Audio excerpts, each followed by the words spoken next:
Zeeland is dringend op zoek naar een duurzame manier om vlas te kunnen blijven telen. Als de aardflow opduikt die het gewas kan opeten, wordt er gespoten met dit middel. Maar dit middel doodt ook bestuivers, zoals bijen en hommels. En verder in deze Zeeland nu. Bordjes zorgen voor verwarring. En koken in een koninklijk paleis op Ibiza.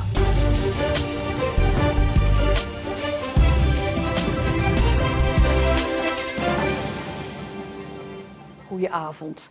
Vlas is op zich een duurzaam product, want zo'n beetje alles ervan wordt gebruikt. Maar de vraag is of de teelt nog duurzamer kan. Dat wordt de komende jaren onderzocht in Zeeland met geld van de Europese Unie. Dit najaar start een zogenoemd Living Lab om te kijken of er minder of andere bestrijdingsmiddelen gebruikt kunnen worden die minder schadelijk zijn voor hommels, bijen en vlinders, omdat hun aantal al jaren afneemt.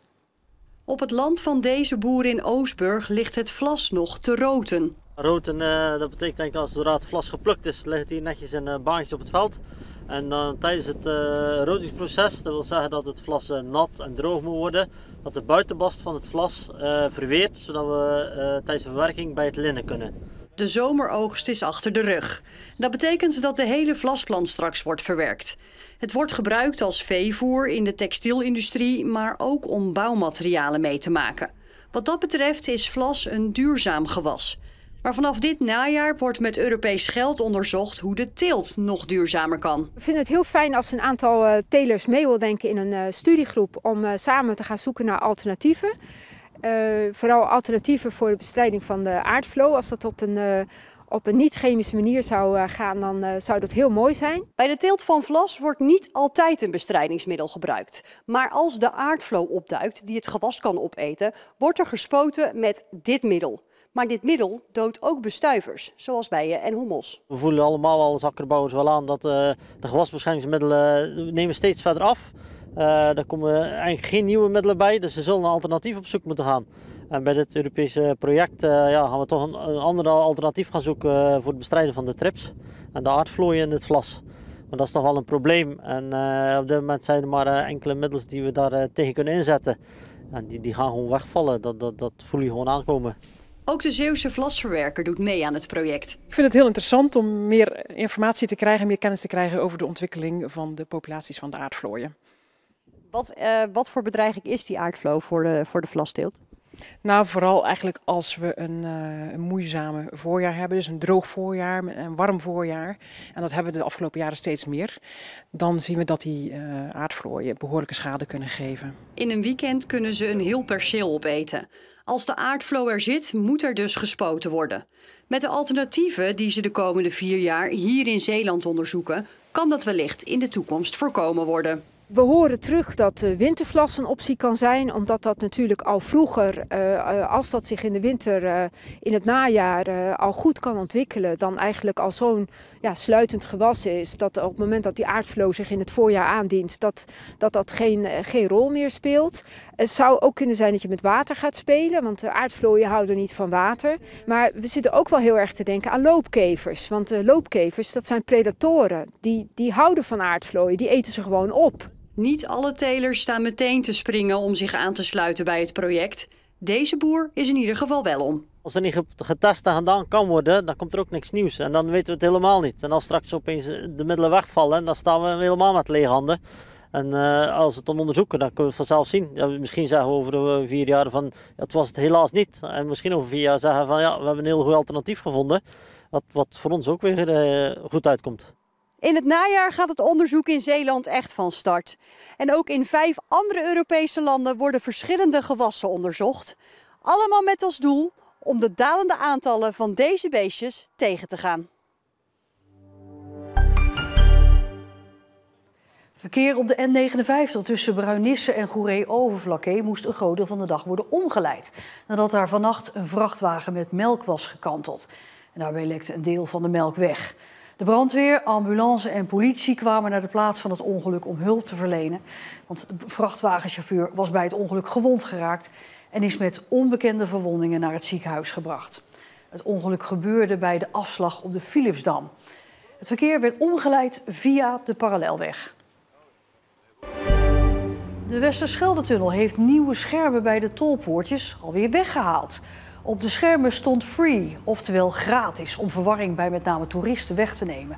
Want de Westerschelde-tunnel is gratis voor auto's, maar er staan nog wel tolpoortjes. Maar ook omdat de nieuwe schermen weer misverstanden opriepen, zijn die ook alweer weggehaald. Binnenkort worden andere teksten en mogelijk ook afbeeldingen uitgeprobeerd. Dit is het bekende Zeeuwse palingbroodje dat nu nauwelijks nog te krijgen is vanwege onder meer een tekort aan paling. Bakker Konrad Bouwman uit Oosterland heeft het broodje 20 jaar gebakken, maar moet stoppen vanwege personeelstekort.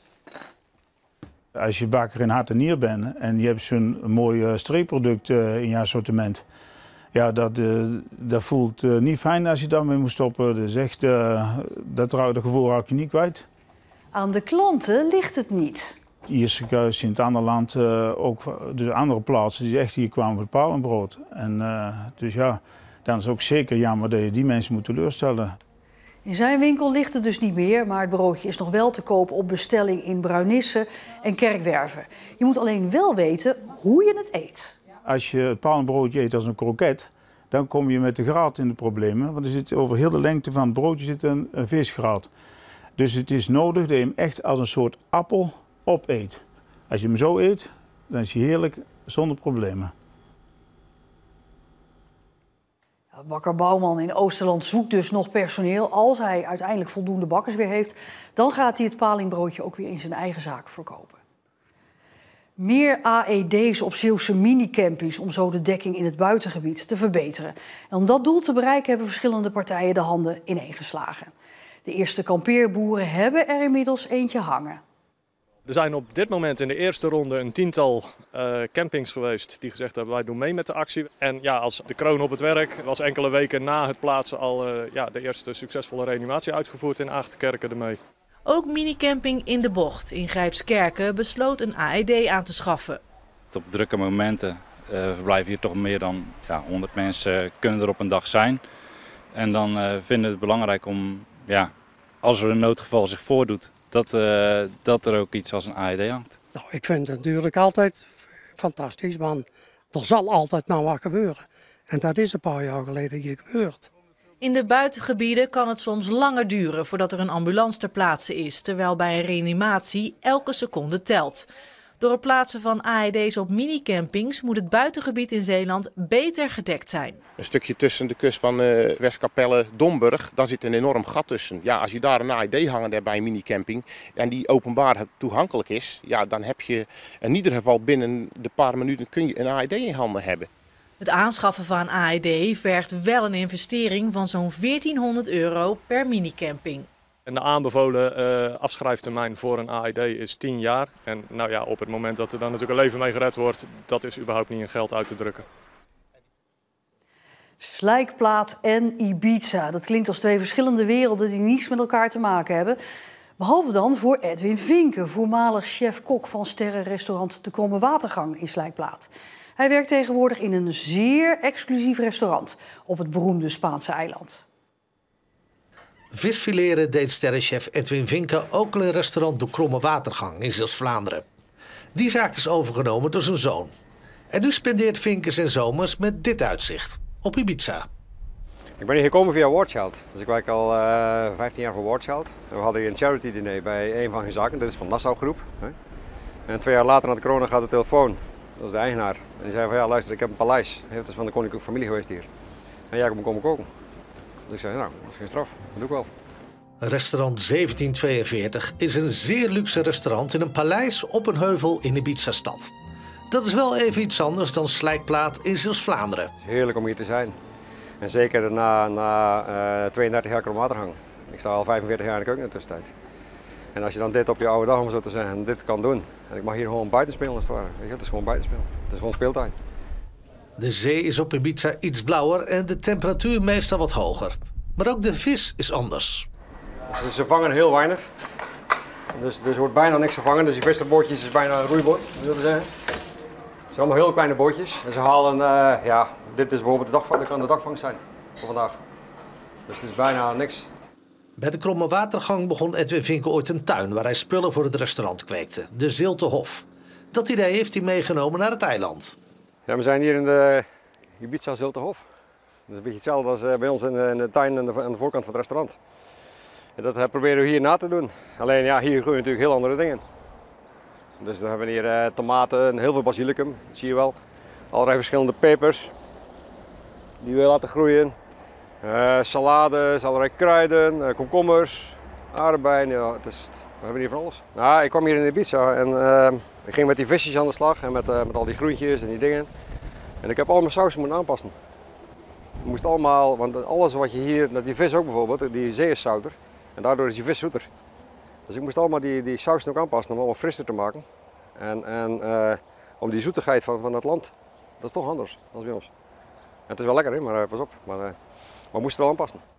Edwin Vinke is in zijn element op Ibiza. Wat hem betreft is het er ook niet zijn laatste seizoen.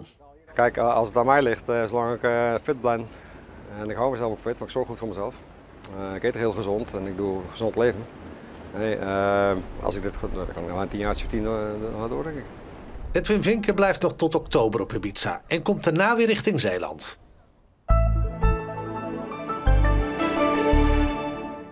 Het was een prachtig zonnige dag in Zeeland met weinig tot geen bewolking. De temperatuur steeg vanmiddag tot 29 graden. En morgen gaan we de grens van 30 graden zeker overschrijden. Wel 33 graden in het oosten van Zeeuws-Vlaanderen.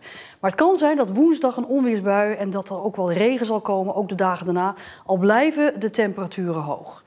En tot zover deze Zeeland Nu. Nog een hele fijne maandagavond en graag tot morgen.